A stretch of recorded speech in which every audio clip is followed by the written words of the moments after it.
Hi. So thinking back to January 2020, the beginning of 2020, can you tell me a bit about what your artistic ideas were, what you were hoping to create in that year?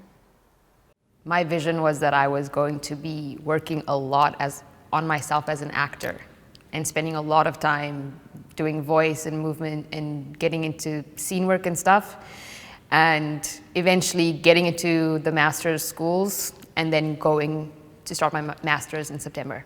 I had this idea of re-envisioning a piece that I did in the very first festival I did with Vines called Spare Parts, which had a few of us in it, 2 people with disabilities, 2 people without, and a bunch of different spare parts I had from my chair. I feel like I've lived so many lives since then.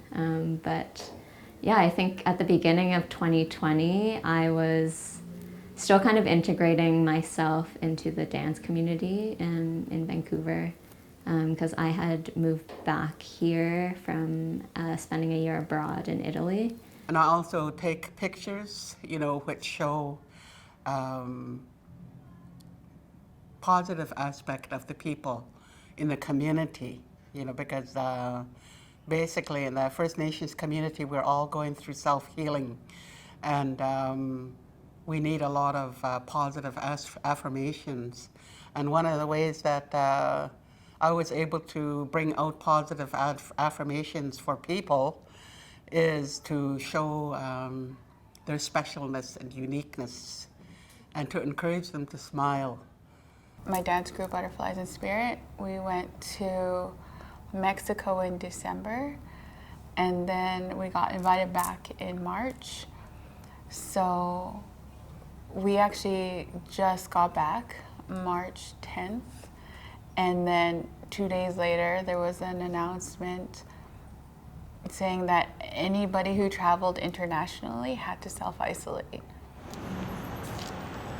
And quickly I realized that I was going to have to find a way to stay here. And so my creative process kind of changed, because theater performance was now like, you can't be live. So then I had to start asking myself, are you still a performer? Are you still an actor if you don't have an audience? Well, the biggest thing that happened is that I wasn't able to take pictures anymore. I wasn't connecting with people. I was completely isolated from them. That was really hard for me, because I'm so used to being right there, and sometimes I'd find myself at about 3 different events that day, just racing, to go from one place to another, because I didn't want to miss this, and I heard somebody was going to be there. And I thought about how I would rehearse with the same 5 or 6 dancers that I had planned on, and couldn't think of a way to do it safely, because to me, and I think to Heather and to Vines and to everybody, it was important that the dancer's safety comes first before anything else, and I couldn't figure out how to do a dance socially distant that involved such community and helping each other. We definitely got asked to do more videos, and that's when I started to learn more about videos and the work that goes into it. It takes a lot of work to film one video. Yeah, so I had to learn that quickly. Yeah, definitely going to the rallies though. Those are important, especially because missing and murdered Indigenous women are still going missing at a high rate. It's always been there. It's our emergency. And so we could just not stop. Yeah. And I feel like it totally got flipped on the other side, because I was really enjoying being in community with people and meeting new people. And then I felt like, I had to kind of hold off on going through with those connections I was making. But I think working on my piece for Vines was the main thing I was doing at the start of pandemic. And so I really developed an outdoor practice, which was really nice. I think my relationship with the land changed a lot in 2020, not as much through the rehearsal process, though that had something to do with it, but how I got to the rehearsal process. I didn't want to take the bus as much, and I wanted to make sure I could be safe. So I walked 40 minutes there and 40 minutes back to my house every rehearsal, and I started to really enjoy it. So my relationship with how I accessed the land and how much more comfortable I got with the land and the surroundings was definitely impacted by COVID. And it was really, really a treat to just know that despite everything that was happening in the world, the land still holds you and the land is still there for you.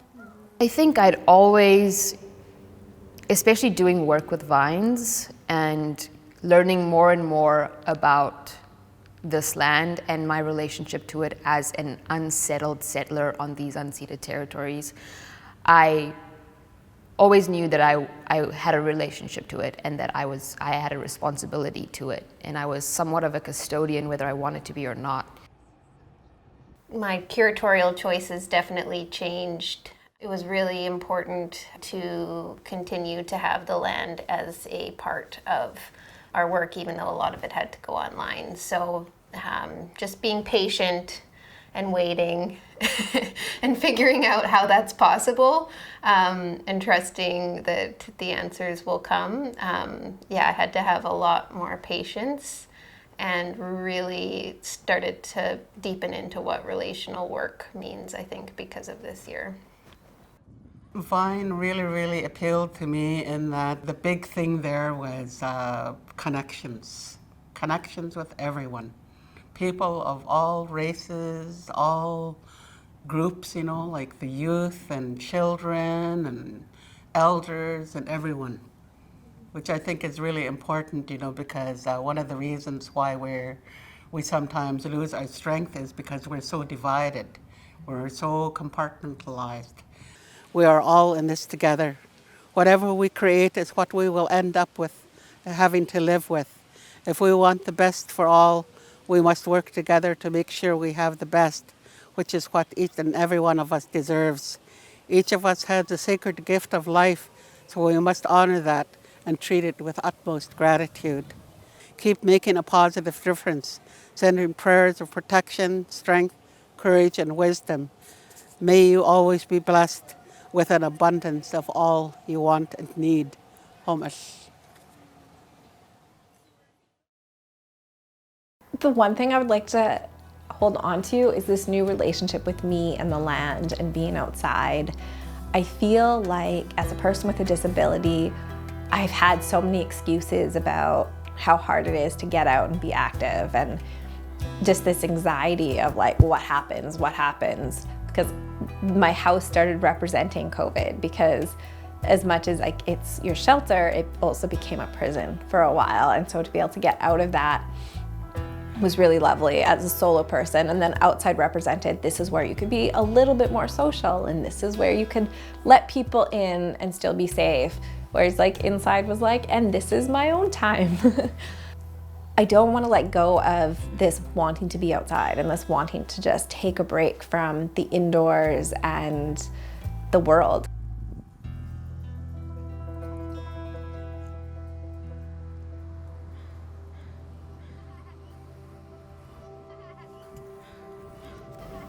Yeah, I think so much of the letting go actually happened because of the pandemic.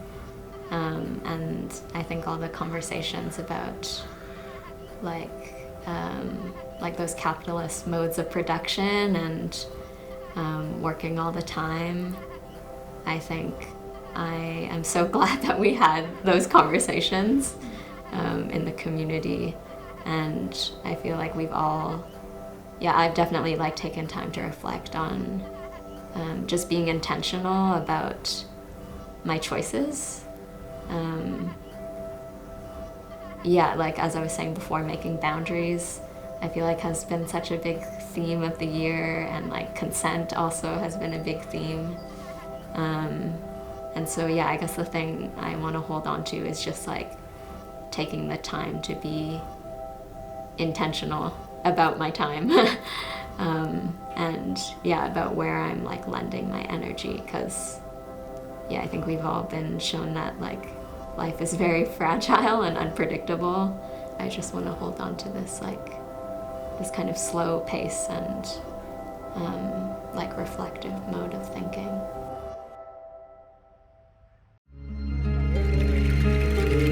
I felt like being responsive was actually respected by our peers and by the arts sector, and having that reflected back to me, not feel like we're like the weird ones, that actually what we're doing is really valuable, and being responsive to community is of the utmost importance. And and I really felt strong that we knew how to do that and that we will continue to do that. So I would say that is like that reassurance that that's what we're meant to be doing, and that's what art is for, from my perspective, is something I definitely like to hold on to moving forward.